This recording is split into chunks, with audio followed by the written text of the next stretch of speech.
बिस्मिल्लाहिर्रहमानिर्रहीम अस्सलाम वालेकुम प्यारे भाईओ यार वीडियो साडी पूरी वेखियो तुहाडे लई मेहनत करदे आ गल तानू मजेदार सुनाउण लगा ते दुनिया दी गल्लां लालचियां दे शहर च ठग भुखा नहीं मरदा कई यारां सुनाइयां चल फिर बंदे नू याद कराउणा चाहिदा यार गल वीडियो पूरी वेखियो बाबा इन्हां ना वीडियो पूरी वेखियो करो हाँ यार गल सुनिया करो गल मजेदार हुंदी है कोशिश तो यही करी दी भरावां नू गल मजेदार सुनाई है शुक्ली भी सुनाई दियां रंग बिरंगियां गल्लां सुनाई दियां भी भरा खुश हो जान यार दोस्तों कोई बंदा सी उस बंदे ने रब ताला अगे 12 साल इबादत की उन्हें रब को बड़ा चिर इबादत करता रहा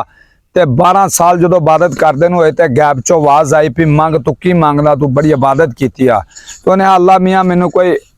ऐसी सोने की चीज़ दे दे सोने की हांडी दे दे भी मैं दुनिया ते रजदा ही रवां।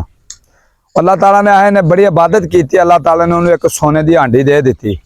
वो सोने की उन्होंने हांडी दे दी तो उन्हें पई लंगर शुरू कर दिता बाबा ऑटोमैटिक जी चीज आखे वो पक जा करे तो वो दुनिया खाई जावे इधर आवे जी चीज आखे वो पक जाए दुनिया खाई जावे ते आई जावे खाई जावे आई जावे कोई साढ़े वर्गा लालची बंदा उत्थे वेंदा ही उन्हें आई यार कितों इत्थे ना कोई देगा ना छेगा कमाल वाली गल यार ये बंदा ते वेख खाई जांदा आप दुनिया नू देई जांदा दुनिया खाई जान दी कितों आ रहा वो फिर तुरया उन्हें वो बंदा लभना शुरू कर दिता भी जदे घरों लोग खान डे आ कईयां पूछा दसिया भी किहदा घर है वो किसी ने दसिया भी वो जरा नुक्कर च खलोता है ना ओहदा घर ही उन्होंने जाके पूछा उन्हें हाँ भी यार तेरे को देखा दूगा भी आनी दुनिया इतों खाई जा रही आई जा रही खाई जा रही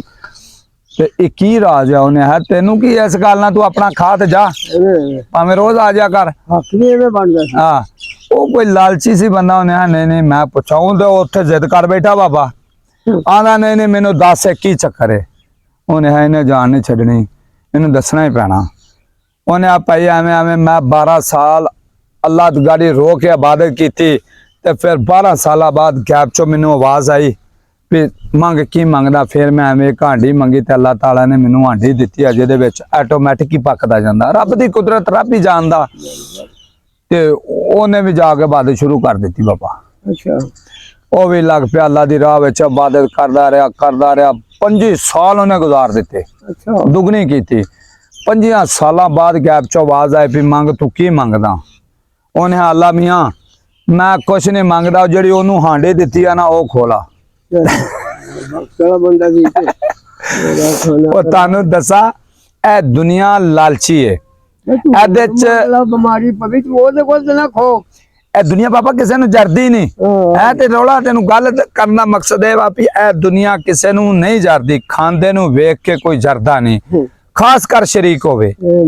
ओ बंदे नू नहीं जरदा कोई गैर बंदा है ना बाबा वो बर्दाश्त कर लेगा ओनू तेरा की पार गैर नू तेनू बर्दाश्त तो नहीं करना जेड़ा तेरा अपना होएगा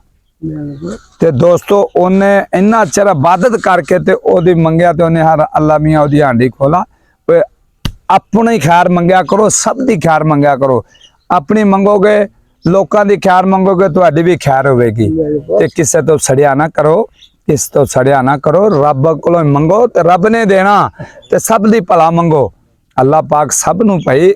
सेहत दवे तंदुरुस्ती दवे सलामती दवे किसी की बददुआ ना मंगया करो। वीडियो चंगी लगे तो लाइक कमेंट शेयर भी करा करो तुहाडे लई बड़ियां बड़ियां वीडियो बना छड़ियां ने मेहनत करके यार वीडियो बनाइयां ने हुण एडा ते साडा कंप्यूटर ज़हन नहीं पेनियां गल्लां यार कड्डी आईयां ते तुहाडी मेहरबानी लव यू दुआवां च याद रखना पाकिस्तान जिंदाबाद।